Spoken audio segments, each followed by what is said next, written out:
Hi everyone, welcome to week 7 of Michigan Studies with Miss Hall. It's kind of hard to believe that this is our last week, so stay with me for this last lesson, and hopefully even if you didn't watch the other ones, you can watch this one and you can move forward with this, and hopefully you have a great summer. And I will miss all of you, and I added to my website those Michigan virtual tourist moments, where the different things that I've been going on adventures and will continue to for the summer. I will post the videos compiling them just so you guys can see what's going on, and that'd be kind of awesome to do. So make sure you tune into my YouTube channel for that, and let's get started with Chapter 7, Lesson 7. Now, again, if you didn't have time to watch this now, you can watch it at some other time, but these are kind of important things. So I'm on page 370 in our Michigan Studies book. Ideas to explore. Responsibilities. These are the things people need to do so our government works well. They are like duties. At home, one of your responsibilities may be to take out the trash or the garbage. Once you are 18, one of your responsibilities is to vote. Rights. These are the freedoms given to people in the state and national constitutions. People to meet. A citizen. A citizen is an official member of the country. Often they must be old enough to vote before they are called a citizen. Now, in my opinion, I would say you're all citizens. If you've been born in the United States, that makes you a United States citizen. So if you were born somewhere else, like in Mexico or Canada or something like that, then you wouldn't be a citizen. You might just be a person that lives in America, but you're not a citizen. Democrats, one of the two large political parties in the United States. Now, something I want to talk about too is, yes, there are political parties. There's two main political parties. There's the Republicans and the Democrats. And I'm not going off on any political debate or rant or anything whatsoever. Just you need to know there are more political parties in the United States, but the two main ones that have evolved to our current system are the Democrats and the Republicans. So just keep that in mind, and that's all I'm really going to go with for that, is just that there's two main political parties in America right now in our current system, Democrats and Republicans. That's all you need to know. So political parties. These are groups of people who often think the same way about public issues in government. Usually candidates belong to a political party. Republicans, one of the two large political parties in the United States. Words to welcome. Equal protection. This is giving everyone the same treatment by the government and police. So that way everybody doesn't say like, well, I am super fancy, so therefore I don't have to pay attention to the rules, or I don't have enough money to pay for the rules. So that, so it just basically gives an equal opportunity for everybody to have the same amount of protection. Equality. This means everyone is equal. No one gets special favors. Popular sovereignty. This is the right to vote. It means the people rule. And I'm on page 371. Doing your part. Think about this question while you read. What should we do to be responsible citizens? What is your part in our government? Have you ever thought about it? Do you have a part even if you're not old enough to vote? You can think about public issues. You can be informed. Read about the issues. Listen to the issues the adults talk about. Share your thoughts with them and with your friends. You can write letters. You can send emails. You can share your stand on issues with government leaders. You can say what you think should be done. During an election, you can find out about the candidates. Talk with your parents about the different candidates. See what they think about them and share your ideas too. Now, when this book was written, I feel like our political system was in a little bit of a different place, where nowadays people, how can I say this nicely, very passionate about what they believe and what they don't like. So when you're listening or you're talking to your parents or anybody about this, make sure you keep an open mind and you are not listening to one side over here or one side over here. You maybe hear those people out, but make sure you're making your own decision and you're not just saying, oh, because this person says so, I'm believing this. Make sure it still goes with your fundamental beliefs of who you are and what things that you think are right and wrong. So don't let somebody else tell you. I mean, your parents can tell you what you should think, but like, make sure you're trying to critically think about that yourself. And some people get a little passionate and they can argue about it. So try to do it in a very calm, if you're going to talk about this, a calm, like non-argument way, which can be kind of challenging, but just do your best if you're going to talk to them about those types of things. How else can you be a good citizen right now? You already know that you can help keep Michigan clean. You can pick up litter. You can ask others to pick up after themselves. Being a responsible citizen does not start when you are an adult. Being responsible is a good habit to start right now. So there's a picture of the kids. It says, rights and freedoms. You know, each person in our country has rights. Our constitutions list these rights. Look at Michigan's constitution. Here are a few of the rights you can find. 1, popular sovereignty. The power of the government comes from the people. The people use this power when they vote. That's Article 1, Section 1. 2, says equality. Everyone should get the same treatment. No person shall be denied equal protection by the government. So no matter what you look like, no matter if you're a boy, if you're a girl, no matter what, there's equality, meaning you have the same protections and same treatments. So again, treat others the way you want to be treated though too. Freedom of religion, that's number 3. This is your right to worship the way you want.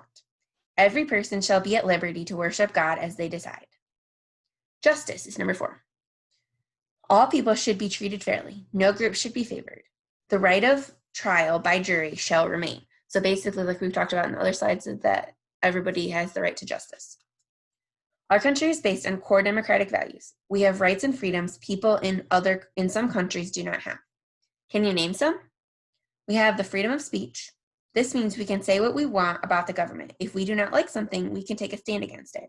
But remember, even though we have the freedom of speech, that doesn't give you the right to be like rude to someone or like mean on purpose. Like keep that in mind, that you can have your own opinions and you can share your own opinions and you can take a stand, but that doesn't mean you should be mean or downgrade somebody or criticize them for something that had nothing to do with the policies or anything like that they support. So make sure you're still keeping kindness, and you can speak about these things, but make sure kindness is the very center of all of your discussions about this, because if you're not kind, someone is not going to respond to you as well as if you were, like if you're being kind, you're going to be responded well versus if you're not. So make sure you're being very nice. Taking a stand against the government in some countries will get you in trouble. A person speaking against government might be arrested or worse.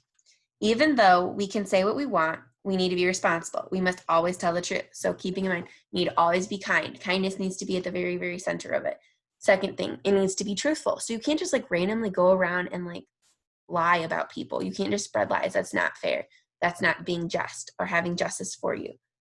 You need to be kind. You need to be truthful, and you need to be open-minded. Don't just take one super specific opinion and think that that's the only possible option. Like we've talked a lot about in class about how different people come from different perspectives and different opinions all can be about the same exact thing.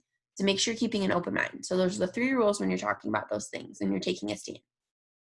Keep kindness in mind.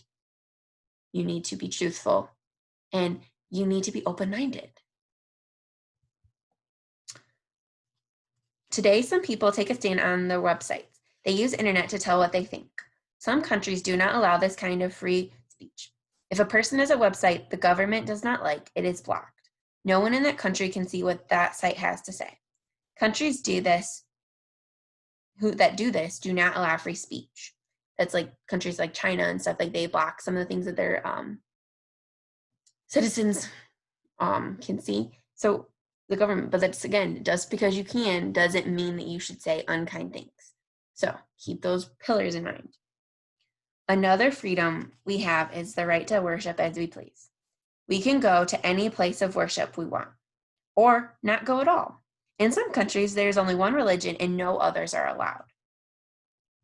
In a few countries, the government does not allow any religion. In those places, if you want to worship, it has to be done in secret. Many people, or maybe people, meet in a basement to worship. They might need a lookout to watch in case the police come after them. If they are caught, then they can go to jail. In our country, everyone can own property. Your parents can buy a house or a farm. In some countries, the government owns all the buildings and all the land. In those countries, people must live where the government tells them to live. So thankfully, the forefathers, they said, hey, these are bad things, so let's not make them a thing in our country. And then they didn't. So that's basically in a nutshell. So if you look right here, see this person's like in jail. This is one that says access denied. And the person says, we have many freedoms in our country. And then this one has like a house that they said you have to live in. On page 374. Responsibilities or duties. Rights go hand in hand with responsibilities. They come with each other. What are responsibilities? These are things that people must do to make our government work. It is thinking about what is good for everyone. Responsibilities tie in with the common good. Obeying the laws is one. We believe in the rule of law. Ignoring the law is not a freedom we have. Lawmakers make laws to protect all of us, and we need to follow them. Some people drive faster than the speed limit. They think they are in a hurry. They think that the speed laws are for other people. The speed limit is there to keep all drivers safe from accidents. If people drive as fast as they want, there may be many serious accidents. Each person has a responsibility to pick up litter. Keeping our state clean helps the common good. It is good for everyone, and it makes Michigan a better place to live. So in here, it says rule of law, and then it says driving too fast is not thinking of others. There can be negative consequences, like they can crash or things like that. So remember, though, do not call out other people when you see them speeding, because parents don't like that. So be nice to your parents, okay? Political parties. Remember, there was the two political parties that I talked about. There were the two main ones, the Republicans and Democrat. Political parties. People working to be elected belong to a political party. This kind of party means a group of people. It is not a place for birthday cake. The members of each party often like the same ideas. They often think alike. We have two large parties. They are the Democrats and the Republicans. The Republican Party got its start in Jackson. That's interesting. Jackson's like super close to where we live. Some of you probably live in Jackson County. That took place in 1854. The party was against slavery. Since then, the focus of each party has changed. Didn't know that. We also have some other small political parties. During an election, each party helps its candidates. It helps those who think like it does. They want those candidates elected. People will say this person is a Republican. They will say that person is a Democrat. Sometimes the parties have ideas that are very different. On other issues, their ideas are more the same. So, if you remember correctly, so like we live like right here, okay? Jackson's like right there. It's really super close. Again, some of you live in Jackson County, so it's a very close thing. And then the caption, there's Michigan. So the symbol for the Democratic Party is a donkey, and the animal symbol for Republican Party is a elephant. That's why it's on the state of Michigan. It says the Democrats have used the donkey as their symbol. The Republicans have used the elephant. Can you find out why? Yeah, I don't know why, so you can figure it out and then let me know. Another thing, this is just something about me though. I love looking at these things. Whenever you see a green sign like this that has like the gold lettering on it, that always means it's a Michigan historical marker. So something important happened there. At wherever you see this marker, it tells you anything important about history that happened in that spot.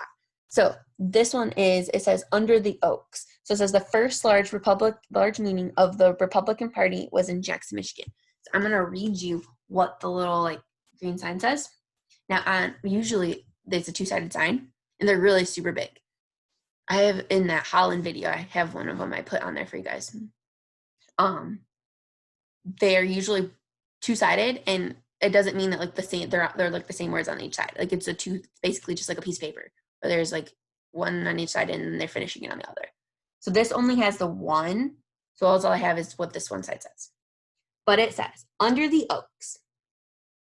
On July 6, 1854, a state convention of anti-slavery men was held in Jackson to found a new political party.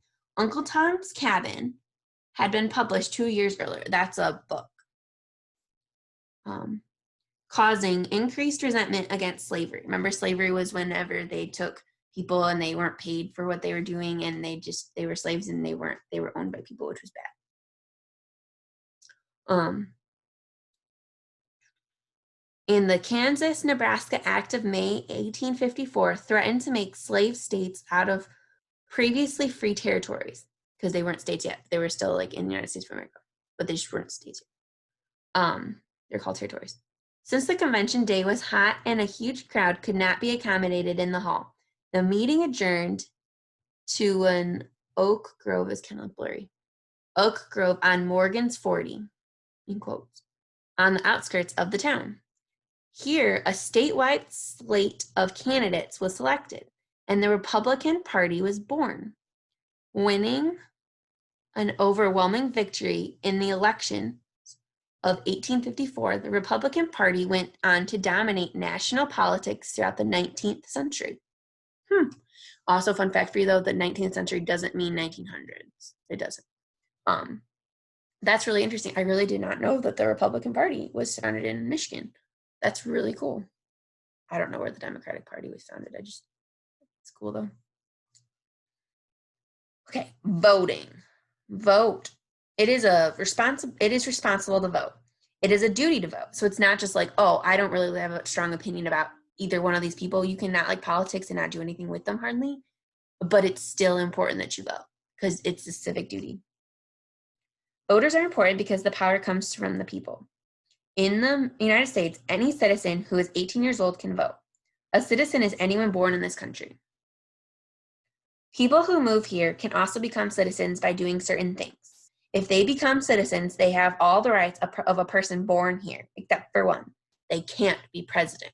So the only other rule is if you were born here, you can become the president of the United States. If you were born somewhere else, like let's say your parents were a missionary or something. Like there was a kid in my class when I was in elementary school. He was born in Germany. He lived in America his whole life, but his parents were missionaries in Germany, and he was born while they were in Germany. And so he can't become president. But because he lived in on like a military base or something of some sort, he was a citizen, which was complicated. But anyway, it's really cool that they can do it. So it's called a naturalized citizen whenever you're not born somewhere like that.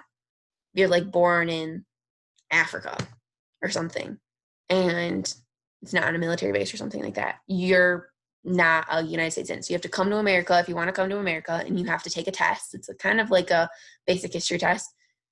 It's kind of hard, but anyways, you have to do all these things, and then you take this oath, and it makes you become a citizen. It's kind of cool. People must vote if our government is going to work as it should. If a friend asked for your opinion, you would tell them. Maybe they wanted to know if a movie was good. You would think about it and give them a good answer. It would be rude if you did not. Voting is like that. The government is asking for your opinion. So why not share it if you have it? So voting is an opportunity. When you are old enough to vote, vote. Do not let others decide for you. Remember when I told you about you got to keep your own open mind and you got to think critically for yourself? That's what that means. See?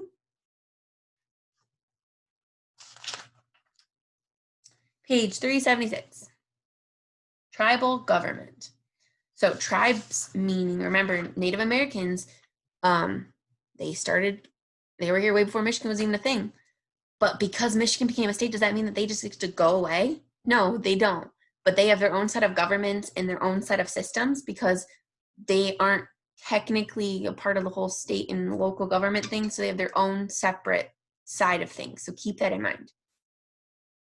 So it says tribal government. There is another part of government that may surprise you. Michigan's Native Americans have their own governments. We have 12 tribes acknowledged by the federal government. From time to time, new tribes are added to this list. These tribes had treaties with the federal government that were made a long time ago. Go to page 160 to review the treaties. We'll go back to that in just a second. But keep in mind, this is modern day tribes. So they're not walking around with their Native American like feathers in their hats or any type of thing like that. They could be walking around the streets just like you and I with regular, average, everyday clothes. usually nowadays they don't really wear their official ceremonial gear or garb unless it's like a specific ceremony or they're celebrating something. Sometimes they have little powwows in our like local area, but they're normal people and they look just like everybody else too. So don't have your like mental picture of, oh, the Native Americans back then. It's the same thing. I'm gonna read this page and then we'll go back to page 160 to remind ourselves about the treaties. Each tribe has its own elected leaders. Each has courts and police. Some have other public services like fire departments and schools. They may have health clinics. Each tribe controls the land in its reservation. A reservation is land that is set aside for the tribes and is controlled by them. So that means like our local, state, and federal government, they don't touch it. It's its own complete separate thing. So they don't have any of those things. So a lot of times they have like casinos and stuff on them because they are tax-free from the federal government.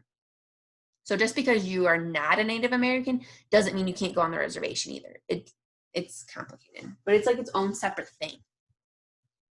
So, and a reservation also can be thought of, not in this situation, but another meaning of the word reservation is like, oh, I'm going to go reserve this book at the library or something like that. Those are two separate things. Remember, this is a different meaning of reservation. Basically, it means they reserve the land just for the Native Americans to do what they want with it. Money to pay part of the cost of tribal government may come from the casinos the tribes own. The tribes can have casinos because they can make rules for what happens on their land. To learn more about how the tribes work, go to the section on tribal government at michigan.gov. So I'm sure there's more on that. So this says the Soaring Eagle Casino and Resort. I don't think that's what it looks like anymore. I think I've been there one time, but I'm not sure. And then it says Tribal Fire Department. See, it looks just like a normal fire department, but it just says Tribal Fire Department on it. So Soaring Eagle Casino is in Mount Pleasant, Michigan. They have a really big Native American presence there. There's a huge reservation there. There's a bunch in Saginaw, I know, because they have a Saginaw casino. Not all casinos are Native American casinos, but most of them are. Like, I don't think the Hollywood Casino or anything like that, that's like in Toledo, I think, or something like that. That's not Native American, I don't think. It's just most of the other ones are. So I'm going back to page 160 to review the treaties that I was talking about.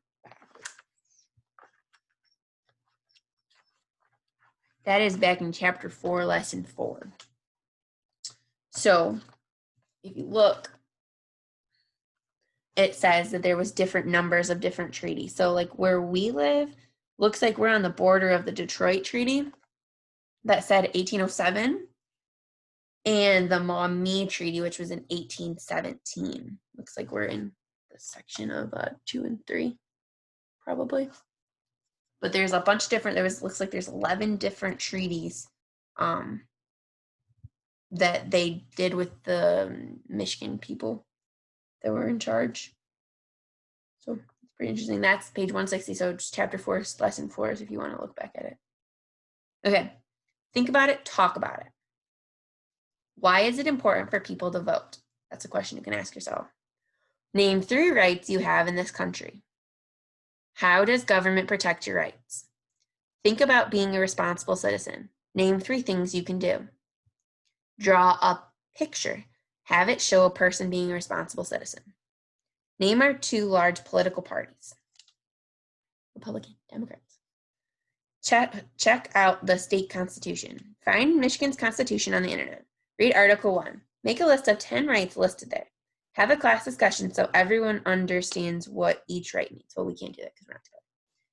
Make a chart. Make a chart of all the ways you can be a responsible citizen now. That'd be kind of a fun thing to do. Now, this next thing is a kind of a cool thing. It is it's a timeline. And remember, a timeline shows you different things. So let me scoot so I can show you this. So it says, the title is Some Key Events in Michigan's Government. So 1870, the Capitol building finished in 1879. So remember I showed you a bunch of those pictures in the videos? Michigan women could vote for the first time in 1918. So it's between 1900 and 1930. I'm saying Michigan's present constitution was accepted in 1963. in between 1990 and 2020, which that's kind of funny. It's listed the year we're in. This book's really old. Jennifer Granholm elected first woman governor in 2002. So that was, and that's it. We didn't get to chapter 8 this year, but that's not really that much stuff. Man, you guys did it. That was Michigan. So now you're done. Go and do the different videos and stuff and look at some of my slides. Make sure you're doing my Michigan virtual tourist moments, because those are some of the fun ones. I might add some from what I've done in the past, just if you guys enjoy them. I'm gonna miss every single one of you, so please reach out if you need anything or if you just want to say hi. Can you believe we're like done? Bye, third graders. I'll see you later. Bye.